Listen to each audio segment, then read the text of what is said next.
Halo semuanya, bagaimana kabarnya? Pada pertemuan kali ini, kita akan mencoba untuk membahas Windows Work Artifact, di mana kita akan mencoba untuk mempelajari cara menggunakan sebuah tools untuk membaca serta menganalisis event log pada sistem operasi Windows. Saran pada sesi kali ini kita ambil dari Hackdeku GTL 2023. Sebelumnya, perkenalkan, aku Bion Cahaya. Saat ini aku sedang berkuliah di Universitas Gadjah Mada pada prodi Teknik Elektrik. Langsung saja masuk ke materinya. Ini tentang Windows XML Overload. Windows XML Overload ini biasa kita sebut dengan EPTX juga, di mana EPTX itu adalah file log Windows versi terbaru yang sebenarnya itu oleh Microsoft sendiri dinamai oleh EPT yang diterapkan sejak Windows Vista dan Windows Server 2008. Tipe file ini tuh sama dengan tipe file PPT dan juga dot, yang dimana pada beberapa tahun yang lalu Microsoft mengubah nama defaultnya menjadi PPTX dan juga .x. PPTX ini menyimpan catatan kejadian atau event yang terjadi pada sistem operasi Windows dalam format XML. Umumnya, event log yang disimpan di PPTX ini terdiri atas 5 kategori, yaitu application, security, setup, system, dan juga audit event. Kita masuk ke event definition, di mana event definition ini adalah identitas yang terdapat pada event log dalam FTTX. Terdapat beberapa event definition yang ada dalam FTTX.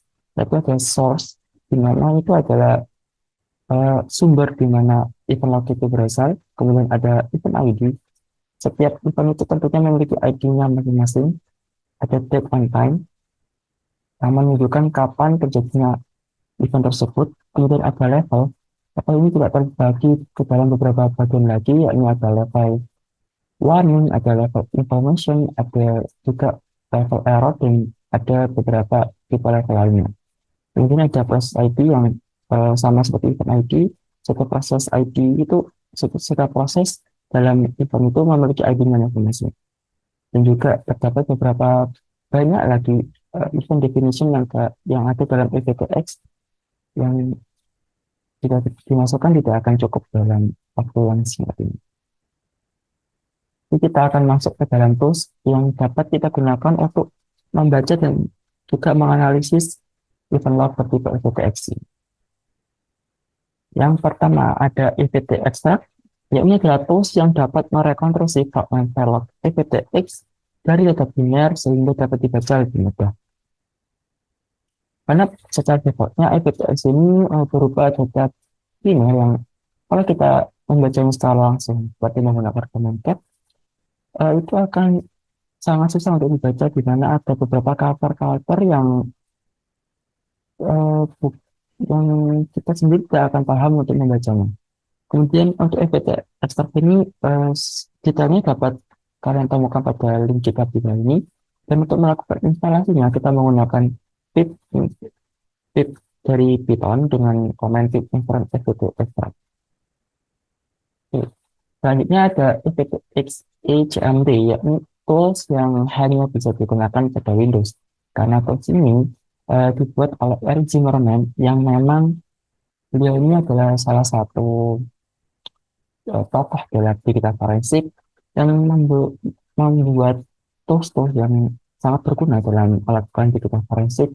Namun tools-tools yang dibuat oleh Eric Zimmerman ini memang dirancang untuk dapat beroperasi pada sistem operasi Windows.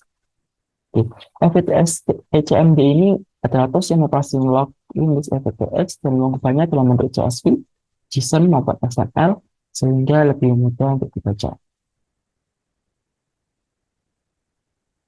Untuk melakukan menggunakan tools ini itu dapat menggunakan command yang berada di bawah ini. Selanjutnya ada taman aktual. Ini adalah tools yang juga dibuat oleh Eric Zimmerman, di mana tools ini tuh sangat berkaitan erat dengan tools EVTX HMD tadi, karena Taman Explorer ini digunakan untuk membaca log Windows EVTX yang sudah kita ubah ke dalam format JS, sehingga dapat dilihat pada PPT, hasilnya akan seperti gambar tersebut. Selanjutnya kita akan langsung masuk ke dalam challenge. Ini pada soal hal Halloween Hackathon PDF 2023. Pada challenge ini kita diberikan suatu kasus di mana ada seseorang bernama, mungkin kita anggap saja bernama A gitu. Si A ini berjalan ke dekat jalan tetangganya, jalan rumah tetangganya untuk mendapatkan trick or treat. Ketika berjalan di sekitar rumah tetangganya itu, dia bertemu dengan seseorang yang mengaku dirinya sebagai the God of Mischief. Orang yang mengaku sebagai the God of Mischief tersebut memberi si A sebuah permen, yang mana di dalam permen tersebut ada USB yang mencurigakan. Sayangnya ketika si A memasukkan USB tersebut ke dalam komputernya, semua file dari komputer tersebut tiba-tiba korup. Di sini kita akan diminta untuk menganalisis log yang terdapat pada link ini yang ada di dalam PPT ini untuk menjawab beberapa pertanyaan. Itu adalah pertanyaan yang harus kita jawab. Pertama, kita disuruh untuk mencari IP address dan juga port di mana ransomware tersebut di-download. Ini kita juga diminta untuk menganalisis sysmlog untuk mendapatkan MD5 hash dari ransomware-nya dan juga mencari tahu family label dari ransomware. Kemudian kita juga diminta untuk mencari task schedule yang dibuat oleh ransomware serta pada proses dan juga ID-nya dari proses ransomware. Kemudian kita diminta untuk mencari initial state pada infection change dan juga mencari tahu kapan infection change itu terjadi. Kita akan langsung coba menjawab pertanyaan-pertanyaan tersebut. Di sini saya sudah memiliki file pada folder ini. Jadi saya akan pada pertemuan kali ini saya akan menggunakan tools PPT Exact ini karena saya sedang menggunakan sistem operasi Linux. Bagi teman-teman yang menggunakan sistem operasi Windows juga bisa mengikuti tutorial kali ini. Pada tools PPT Exact ini kita akan mengonstruksi file log FTX, kita ubah ke dalam bentuk XML sehingga dapat dengan lebih mudah kita baca. Jadi kita buka terminal terlebih dahulu. Kita meng-ls file ini, terdapat beberapa file yang sangat banyak tentang FTX. Ada hardware event, ada application, journal, dan juga lain-lain. Kembali ke soal, kita diminta untuk mencari IP address dan juga port dari server di mana ransomware tersebut terdownload.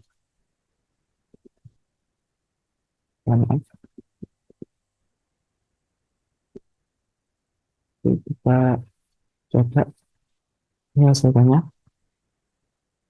Di sini kita mendapatkan sebuah code di mana untuk mencari IP address dan juga port ransomware terdownload. Terdapat code terdownload di situ, jadi kita bisa menggunakan code download tersebut untuk mencari jawabannya. Bagi teman-teman yang mungkin bingung dari mana kita akan menganalisis event log yang ada di sini, karena kita sudah kita ketahui bahwa EPTX ini sangat banyak, jadi dari mana kita bisa mengulang? Mungkin bila kita bingung, kita bisa menganalisis event log ini pada file sistem ini. Pada file sistem ini, yakni sistem monitor.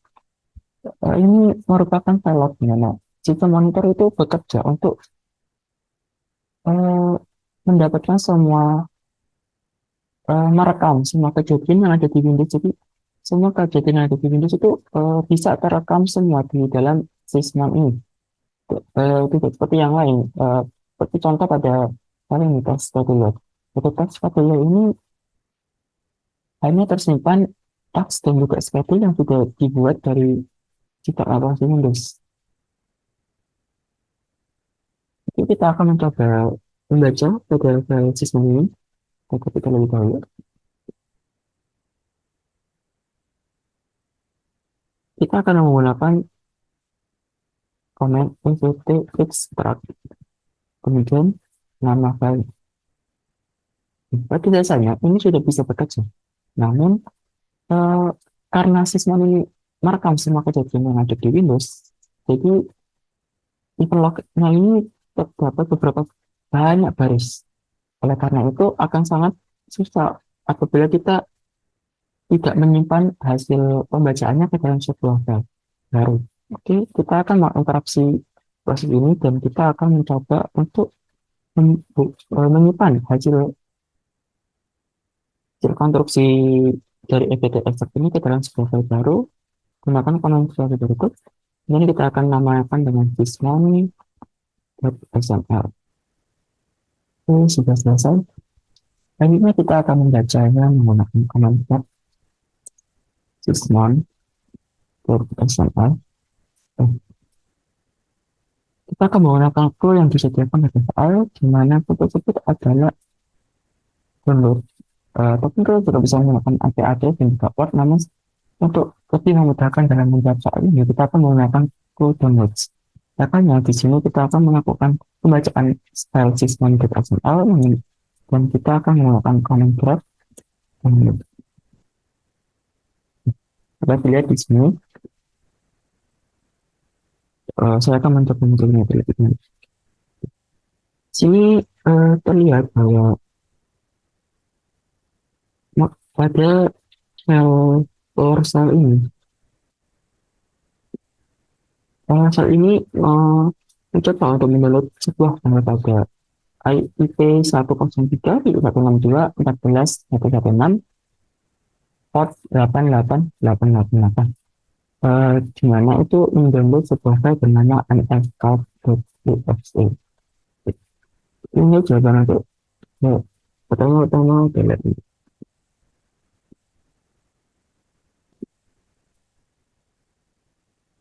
Lanjut ke pertanyaan berikutnya. Kita berusaha untuk mencari tahu amplified voice dari ransomware-nya. Di sini kita sudah mengetahui bahwa file yang di-download adalah mscalc.exe. Sehingga kita akan menggunakan informasi ini untuk menganalisisnya lebih lanjut. Pada sysmon tersebut kita gunakan perintah grep mscalc.exe ini untuk mencari tahu informasi-informasi apa yang terdapat pada file sysmon.xml. Kemudian kita akan menggunakan komen berikut A15 juga terus B15. Ini maksudnya apa? Ini A15 itu adalah membaca 5 baris sesudah baris yang mengandung mscalc.exe, dan juga B15 itu adalah membaca juga menyatakan juga 15 baris sebelum mscalc.exe. Di sini sudah nampak. Untuk menganalisis pertanyaan kedua ini, kita akan menganalisis di mana pertama kali file mscalc.exe itu tereksekusi. Kita lihat di sini pada proses IP 2260, komen lain itu menunjukkan bahwa yang tereksekusi masuklah PowerShell.exe yang mencoba mendownload file ransomware-nya. Berikut di sini masih kita dapat lihat di sini yang tereksekusi masih bukanlah mscalc.exe-nya, melainkan confice.exe. Karena juga terdapat komen lain, ini sama seperti yang tadi yang melakukan yang running ada PowerShell untuk membuat ransomware. Selanjutnya di sini kita masih mendapatkan bahwa yang running ada PowerShell yang mencoba mendownload ransomware. pada file ini kita mendapati bahwa yang running adalah mscall.exe. Bisa dilihat pada garis ini, sehingga ini mengindikasikan pertama kalinya mscall.exe. Namun apa hubungannya dengan pertanyaan kedua? Pada pada bagi event ini terdapat juga hashes, yakni MD5 yang mana MD5 tersebut akan berbeda tergantung uh, perintah atau run task yang tereksekusi. Karena di sini yang tereksekusi adalah ms4.exe dan itu merupakan pertama kalinya ms4.exe, maka jawaban untuk apa sih MD5 dari ransomware tersebut yaitu ada pada garis ini. Nah, mungkin teman-teman juga penasaran kenapa di sini ada parent command line PowerShell dari Yaji yang juga mencoba untuk mendownload file sebenarnya. Jadi di sini mengindikasikan bahwa parent command line ini merupakan induk dari command line-nya. Jadi perintah dari mscall.exe ini masih mungkin kesinambungan dengan command PowerShell yang mencoba membentuk mscall.exe. Jadi setelah karena semuanya itu tertunduk, maka seperti secara otomatis masalah tersebut akan tereksekusi. Jadi untuk jawabannya adalah ini.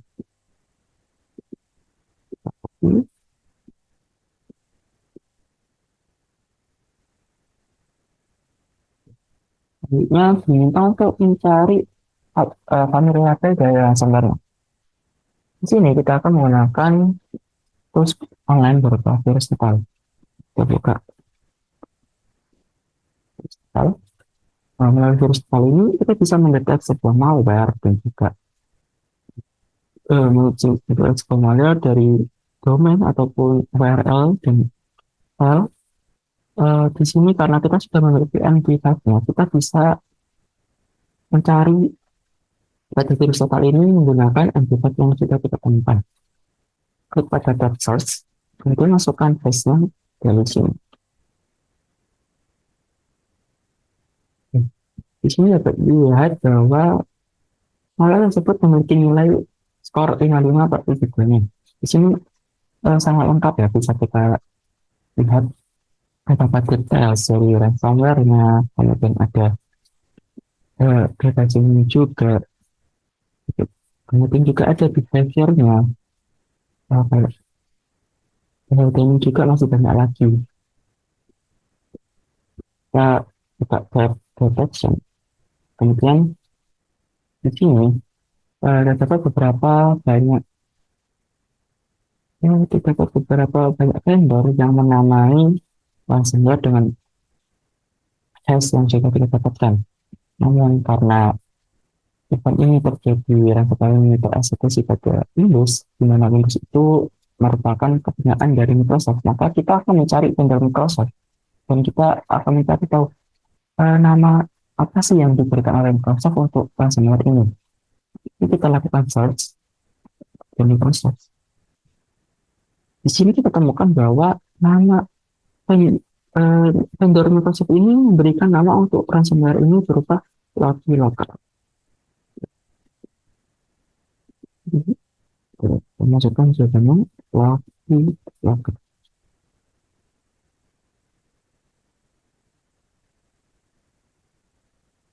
Selanjutnya, apa nama task yang terschedule dari ransomware tersebut?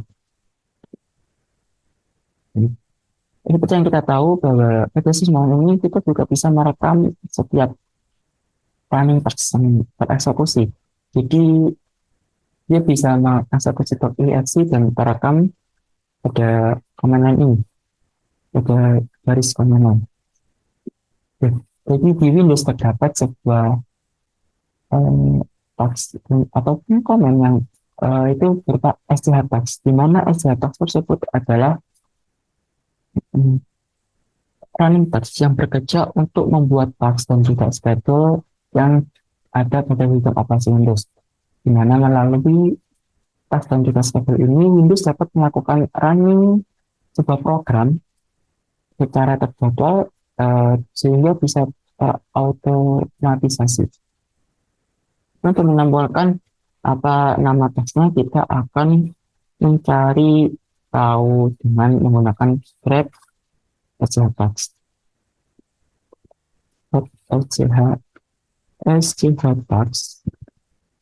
dan kita akan membaca 15 baris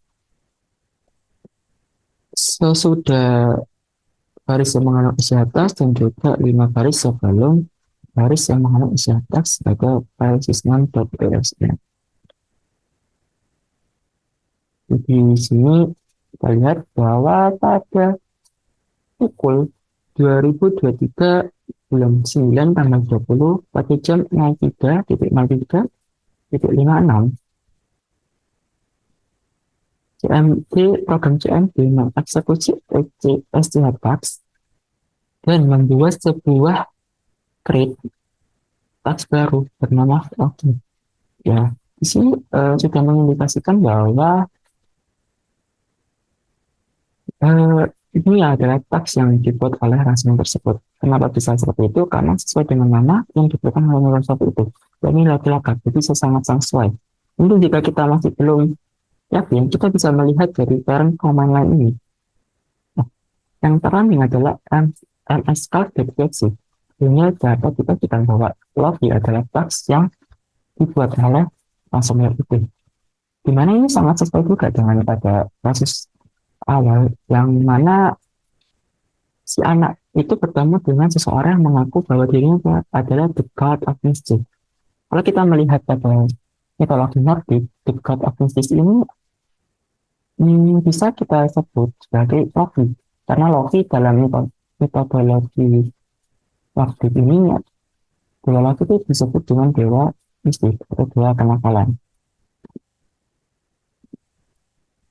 Sebenarnya adalah apa?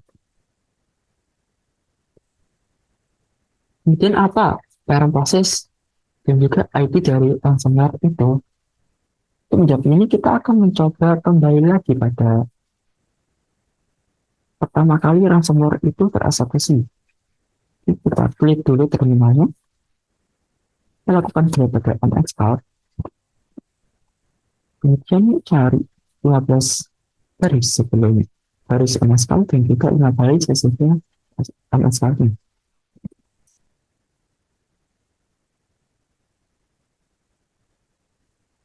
Cari pertama kali kalau ransomware itu tereksekusi. Kita temukan pada bagian ini adalah pertama kalinya ransomware itu tereksekusi. Ini diminta untuk mencari proses dan juga ID-nya. Oke, untuk prosesnya, seperti yang sudah kita bahas sebelumnya, bahwa yang melakukan eksekusinya adalah ponsel dari IPC. Ini adalah parent prosesnya. Dan bagaimana untuk parent ID-nya? Di sini bisa kita dapatkan bahwa parent proses ID-nya kita diberikan di mana. Oleh karena ini adalah jawaban untuk pertanyaan sendiri.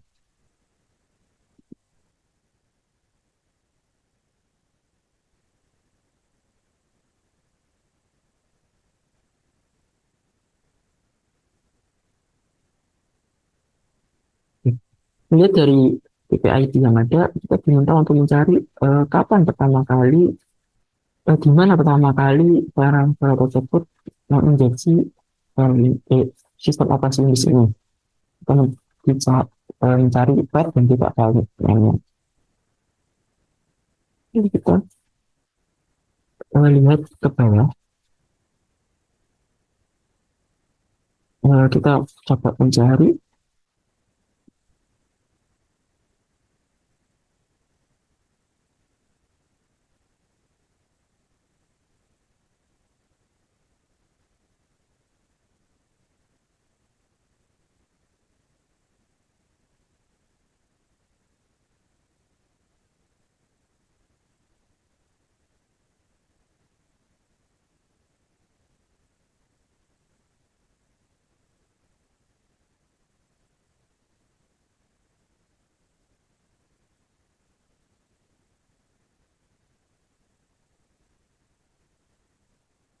Maaf. Eh, jadi pertama kali sebelum sebelum eh, ransomware itu tereksekusi, tentunya pertama kali akan mendownload ransomware tersebut. Sehingga itu bisa kita temukan pada bagian pertama kali kapan ransomware itu terdownload. Dimana di sini kita juga melihat bahwa ransomware tersebut di-download menggunakan PowerShell pada IP bagi IP ini. Dan kita uh, lihat pada parent command lainnya. Di sini dapat sebuah program, yakni WinWord. Dan ini adalah program Microsoft Office Word yang membuka sebuah Windows baru atau Windows di sini merupakan Windows jendela dari Microsoft Word-nya membuka sebuah file bernama unexpected.txt. Nah, ini adalah parent command lainnya. Seperti yang sudah kita bahas sebelumnya, bahwa parent command line ini masih memiliki kesinambungan dengan command line di bawahnya. Sehingga maksud dari ini adalah ketika si A tadi, si anak tadi yang mendapatkan versi itu mencoba untuk membuka Windows Word, Microsoft Word maksud saya, mencoba membuka Microsoft Word pada file berikut. Itu tiba-tiba PowerShell-nya itu mencoba untuk mendownload ransomware pada ini. Kapan ransomware itu pertama kali engage-nya? Ya, ini ketika si anak itu mencoba untuk membuka file ini. Ya, ini adalah jawaban untuk pertanyaan yang ini. Untuk formatnya sudah sesuai dengan yang diminta oleh soal. Kemudian kita diminta untuk mencari kapan pertama kalinya infeksi itu terjadi. Ini bisa dilihat dari sini pada timestamp-nya, ya ini udah OTP time sama seperti yang diminta oleh soal. Ini itu terjadi pada 2023 bulan 9 tanggal 20 pukul 0 jam pukul 3 lebih 3 menit 22 detik. Ini adalah jawaban untuk pertanyaan selanjutnya.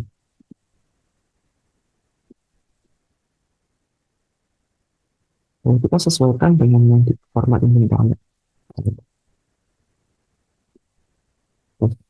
Ke-6 soal, ke-7 soal yang ada ini sudah kita jawab. Jadi kita sudah berhasil menyelesaikan challenge dari Hack 2023 tipe soal forensik pada mana challenge ini Pak Hanafi.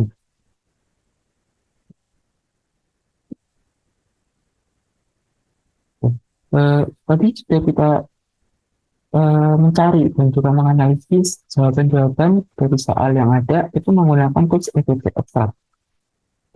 Namun karena banyak sekali tools yang bisa kita gunakan untuk membaca EPPX yang ada pada sistem operasi Windows, seperti yang sudah saya katakan tadi, ada selain EPP Extract, terdapat EPPX, ECMD, yang juga Telnet Explorer.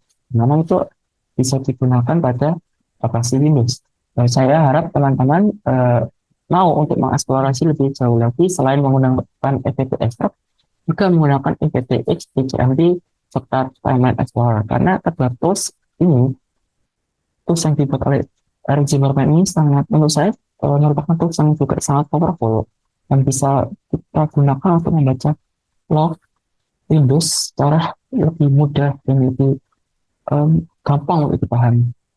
Sehingga akan memudahkan kita untuk menganalisis apa-apa yang terjadi pada sistem operasi Windows. Bagi teman-teman yang tertarik untuk mengenal lebih jauh lagi tentang cyber security, bisa mengecek kelas-kelas yang kami sediakan pada link cyberkata.com.